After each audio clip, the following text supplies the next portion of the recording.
지역의 이슈를 풀어봅니다. 헬로 이슈 토크입니다. 조용익 부천시장의 핵심 공약인 부천시정연구원 설립이 시의회에서 제동이 걸렸습니다. 많은 예산을 투입하는 것에 비해 실질적인 효과가 있느냐라는 의문이 제기된 겁니다. 1차 관문인 부천시의회 재정문화위원회 심의에서 관련 조례안이 보류됐는데요. 주목할 점은 여야 4대4 동수인 상황에서 더불어민주당 의원의 반대로 통과되지 못했다는 점입니다. 시정연구원 설립, 시민들은 과연 공감할 수 있을까요? 함께할 두 분, 오세광 전국매일신문 국장과 정진욱 뉴스원 기자 자리했습니다. 네, 안녕하세요. 안녕하세요. 네, 시정연구원은 조용익 부천시장의 공약이었습니다. 네, 부천시 의회에서 시정연구원 설립 관련 조례안이 보류됐다고요? 네, 시는 내년 7월 시정연구원 설립을 목표로 제70회 부천시에서 부천시정연구원 설립 운영조례안을 상정을 했습니다. 하지만 최근 열린 재정문화위원회에서 해당 조례안을 논의한 끝에 제적인 8명 중 찬성이 3명 그리고 반대 5명으로 해서 상임위 문턱을 넘지 못하고 보류됐습니다. 그리고 본회의는 상정되지 못하게 됐는데요. 이 반대 의원들은 대다수가 이 시정연구원에 설립한 타 지자체 비교해 봤을 때 부천시 재정자립도가 상당히 낮고 그리고 운영에 필요한 예산 확보가 어려울 수 있다는 문제점을 지적하고 있고 또 3개구 구청 보건과 37개 일반동 전화로 많은 예산 소요가 예상되는데 하반기에 이게 시정연구원 설립 예산 확보는 더욱더 힘들어 시기를 늦춰야 한다는 부정적 의견이 좀 지배적이었던 것이 한몫했다는 분석이 나옵니다. 특히 양정숙 시의원이 더불어민주당이잖아요. 자당 의원에서 이 반대표가 나왔는데 이 양정숙 시의원이 뭐라고 얘기했냐면은 일반동 전환으로 많은 예산이 소요될 상황인데 이 시기에서 시정연구원 설립 시기가 맞냐면 생각이 든다면서 시기 좀 늦춰야 되는 거 아닌가 이렇게 해서 반대 의견에 대한 의견을 제시했습니다. 예, 그런데 이제 부결이 아니라 보류예요. 어떤 의미가 있을까요? 상임위에서 부결되면 의장이 직권상정을 할 수 있습니다. 그렇지만 회의를 개최하지 않고 상임위에서 처리하지 않고 미루는 보류는 의장이 직권을 상정할 수도 없고 그 회기 때 처리할 수도 없습니다. 대부분 이제 의장 직권 상정이 있고 또 의원들의 3분의 1의 이제 승인이 있으면 안건으로 해서 본회의에 상정할 수 있는 부의할 수 있는 제도가 있는데요. 실제 이제 안건을 처리하지 않고 이제 보류되었기 때문에 실제적으로 이제 이건 사실은 부결보다는 훨씬 더 큰 어떤 데미지를 이제 입었다고 보는데 실제 이제 부결되면 이제 의회에 이제 의장의 직권으로 이제 직권 상정할 수도 있었습니다. 그럼에도 불구하고 이제 보류시킨 것은 어쨌거나 직권 상정을 염두에 둔 어떤 국민의힘의 의도 또 우리 더불어민주당의 양정수 의원 자당 의원이라고 이제 지칭을 했지만 실질적으로 이제 양정수 의원의 어떤 그 적극적인 어떤 반대 입장으로 이제 보류된 것인데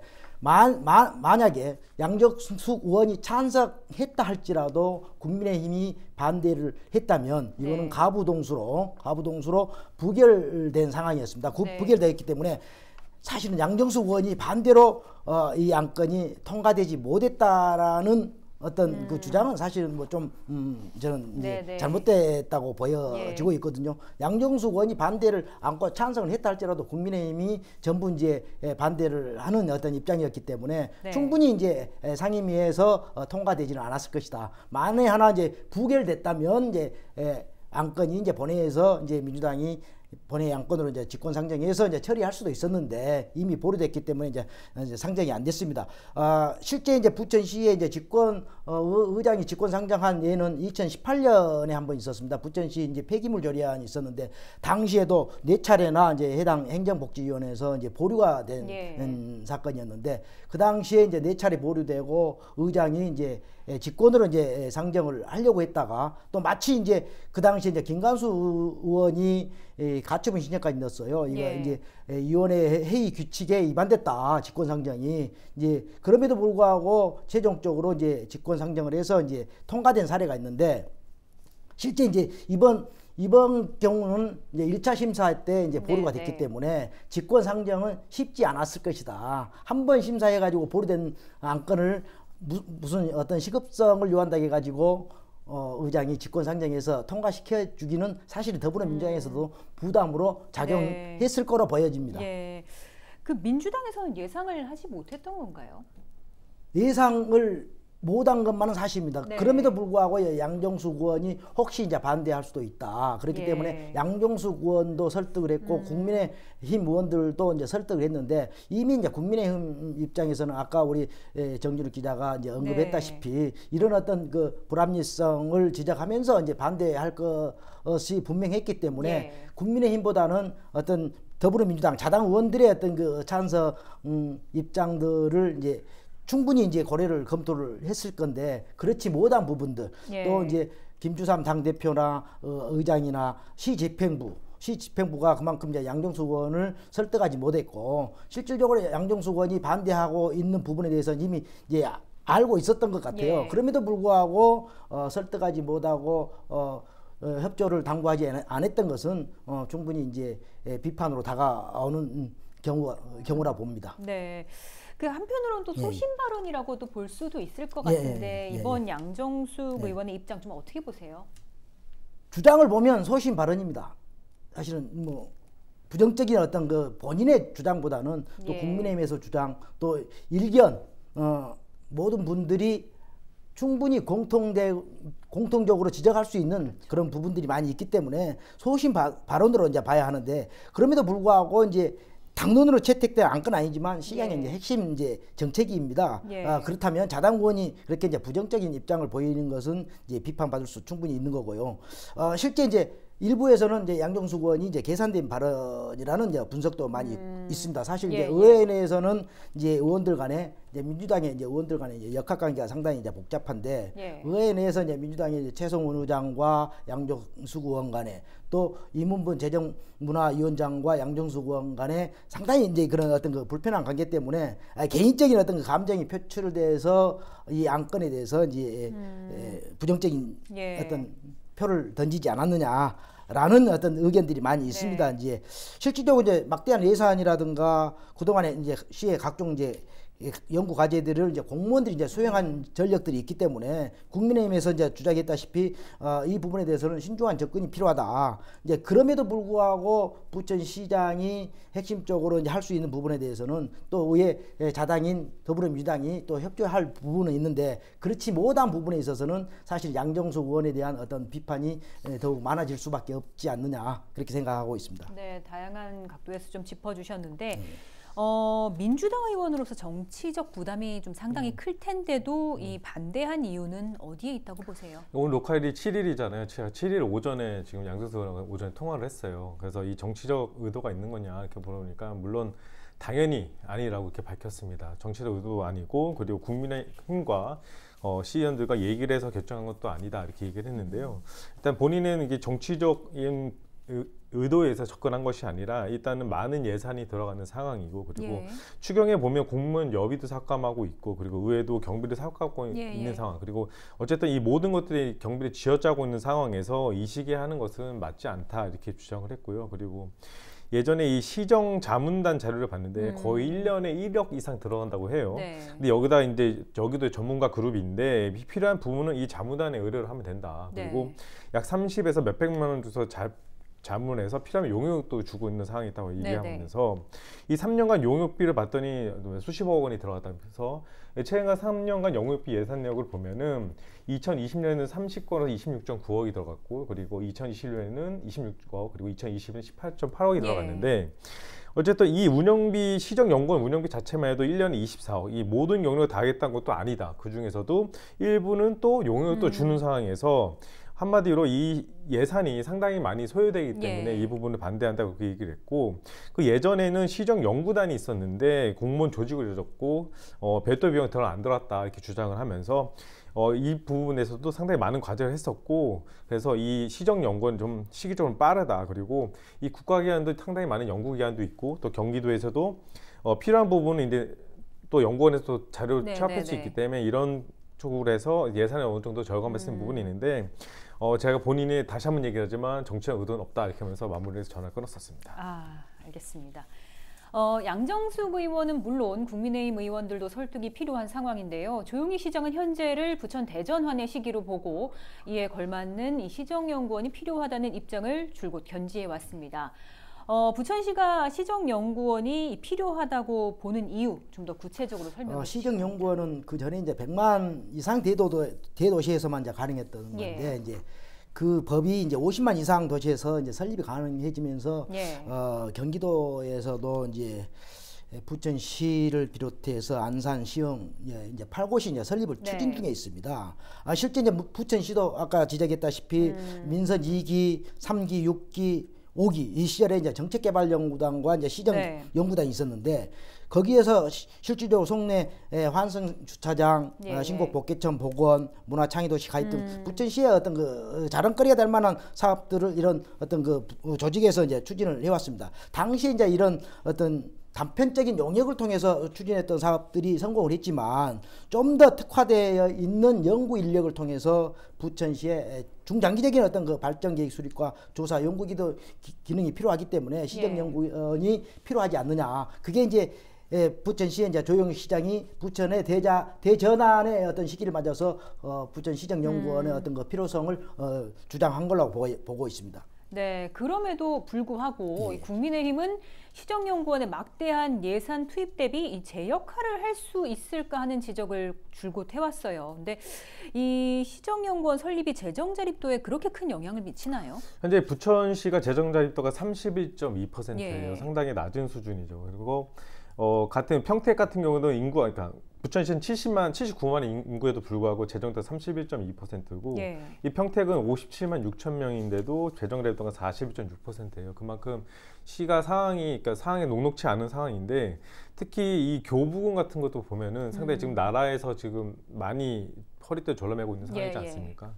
그리고 특히 거기다 국회의원당 올해 같은 경우는 1인당 7억 정도 내렸는데 47에 28, 4명이죠. 그러니까 28억 정도 돌았어요. 원래 목표액은 60억 원이었는데 상당히 많이 줄어들었죠. 그러니까 이 부분을 봤었어도 상당히 지금 나라의 재정도 상당히 줄이는 입장이고 부천시도 이런 이 어쨌든 특교금 관련돼서 어느 정도의 이 활용도가 있는데 상당히 그것도 반토막이 나는 상황에서 이 부분에서 상당히 어떻게 풀어갈 것이냐에 대한 그 부천시에서 상당히 고민을 많이 해야 된다 이런 부분이 있고 특히 시정연구원 같은 경우는 개발 그리고 돈과 연계된 거잖아요. 그래서 다른 지자체 비교했을 때 어떻게 살아날 건지 이런 연구를 해야 되는데 그런 부분이 상당히 많은 설득력이 필요하지만 이런 것들이 설득력을 피력하지 못해서 결국에는 이 시의회 문턱을 높지 못하는 그런 상황이 있었고 만약에 국민의힘 쪽에서 이 장성철 의원이 이제 질문에서 반대를 했었는데 장성철이 뭐라고 얘기했냐면은 최초에 그러니까 지난해 10월 달에는 최초 이 시정연구원에서 관련된 예산이 40억 정도 이렇게 있었던 거였지만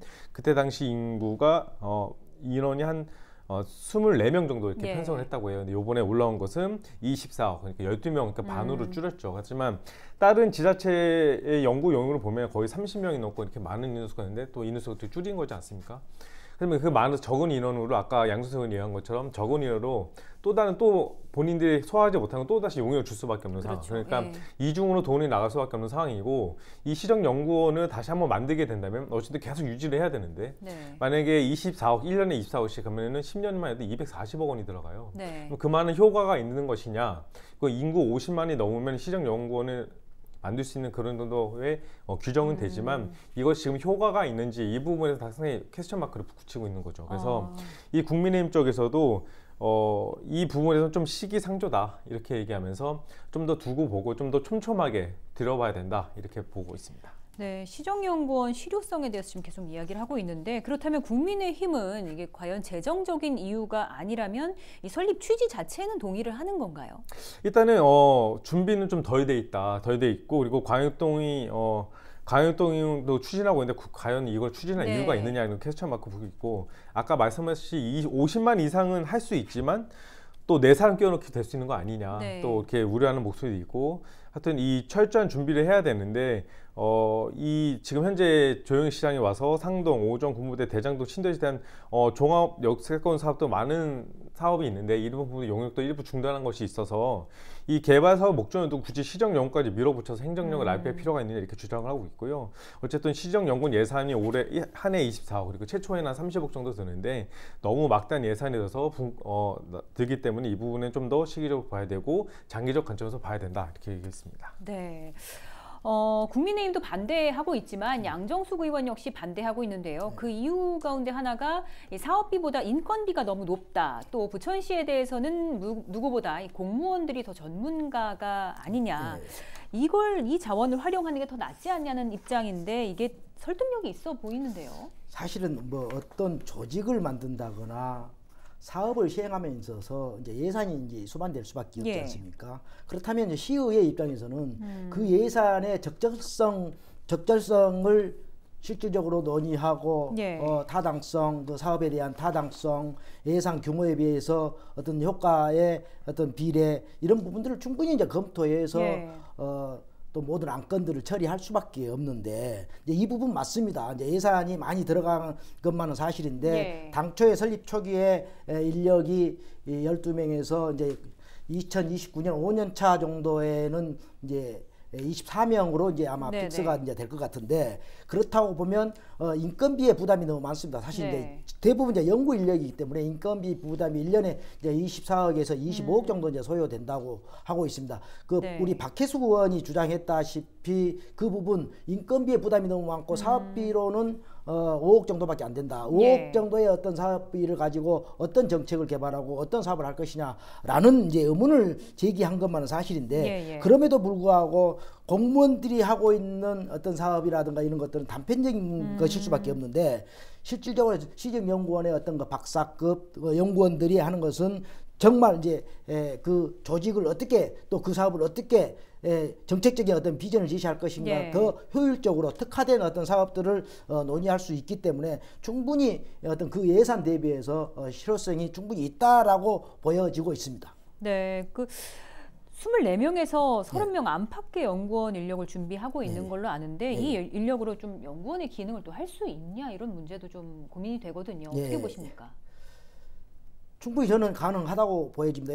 왜냐하면 시정연구단, 정책개발연구단에서 하나의 이제 그 단 조그만 조직이었습니다. 그 전에도 그럼에도 불구하고 지금 시의회 국민의힘에서 주장했다시피 정책개발연구단이나 시정연구단에서 많은 효과를 냈다. 많은 사업들을 추진해서 부천시의 자랑거리가 될 만한 어떤 어떤 상징적인 사업들을 이제 해왔는데 그렇다면 시정연구원을 그 엄청난 돈을 들여서 할 게 아니고 그 조직 별도의 또 그런 조직을 만들어서 차라리 공무원을 이용하지 않느냐라고 하고 있는데 실제 이제 그 예산 대비한다면 그렇게 많은 돈은 아니라고 보거든요.